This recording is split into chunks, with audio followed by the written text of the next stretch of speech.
There are many ways of responding to COVID. And what do you see happening on the other side? Yeah, well, what you see happening over the last years, especially that we see human reaction. So we see the reaction of anxiety actually and uncertainty. So what you see happening is that brands behave the same way. So they focus on a short-term behavior. So they go back to the, let's say, primal instincts, survival mode, so to speak. So they focus on the short-term elements to cope with it. And I think that's, of course, a logical reaction. Consumers do the same, so they buy loads of toilet paper, and in the USA they buy loads of weapons, and the brands also do the same.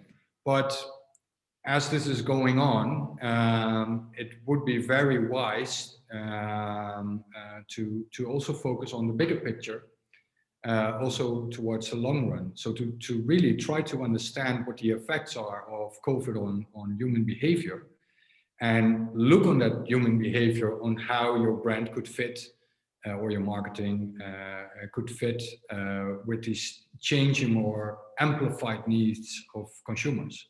Yeah. And focus on that. Yeah, because it poses opportunities as well. Yeah, yeah. So, and what we also see is a lot of marketers and brands focus only on what's happening in their industry, right? And then without completely understanding the context in which these developments or trends occur. And yeah, having that context allows you to find your position or your way to respond on that. Yeah, definitely. So the same we see, for example, is that there's a lot of focus on product trends or on specific industry trends, and of course that's interesting. That's also sometimes an interesting business model to copy what the competition does, for example, in another area in the world, and apply this to your specific local situation.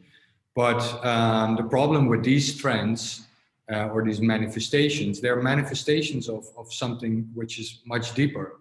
And that's actually more interesting to find out what's the why behind these manifestations. What's the why behind these new product adoptions? Because if you understand the why behind it, you can really innovate from, let's say, your own purpose, from your own brand.